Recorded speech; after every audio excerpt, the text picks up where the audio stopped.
ተመስገን ጥራይ ዝብሎ ኣብ ናይ ቀራንዮ ሞት ጀሚሩ ንኣይ ክሳዕ ሞት ኣፍቂሩ ነብሱ ብነፍሰይ ቀይሩ ደሙ ምስ ነብዓት ሓዊሱ ንኣይ ከህብትም ምድካዩ ዓጽሙ ካብ ስጋው ምፍላዩ ጽሩይ ደም ረሃት ምርሃቱ እዚ ኩሉ ድኻም ንዓዩ ወሬታኡ ዋዝዩ ብዙሕ እዩ ብቓል ክገልጾ ኣይክእልን ተመስገን ጥራይ ዝብል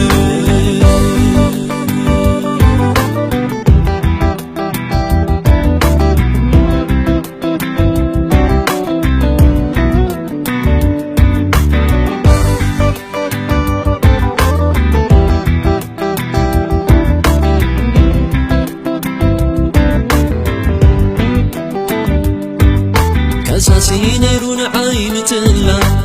أب جنبار تحوف نايكادا ما يتلفت أنا يدم سيسو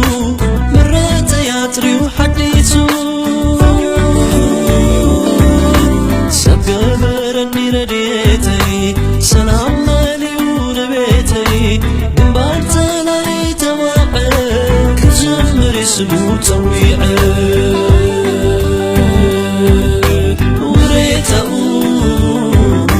عزيو ብዙሕ እዩ ኣይከነን ብቓል ክገልጾ ተመስገን ጥራይ ዝብሎ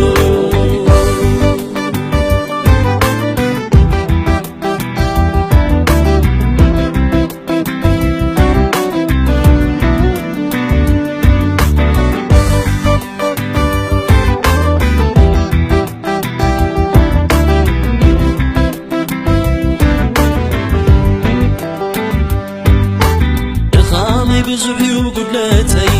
ብጸጋዊ ማለተይ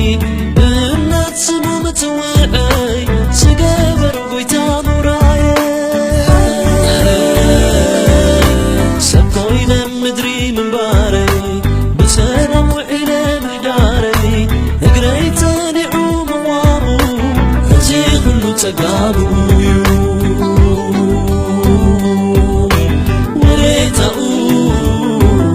عزيو ብዙሕ እዩ ኣይከነን ብቓል ክገልጾ ተመስገን ጥራይ ዝብሎ ወሬታኡ عزيو ብዙሕ እዩ ኣይከነን ብቓል ክገልጾ ተመስገን ጥራይ ዝብሎ ወሬታኡ عزيو ብዙሕ እዩ ኣይከነን ብቓል ክገልጾ ተመስገን ጥራይ ዝብሎ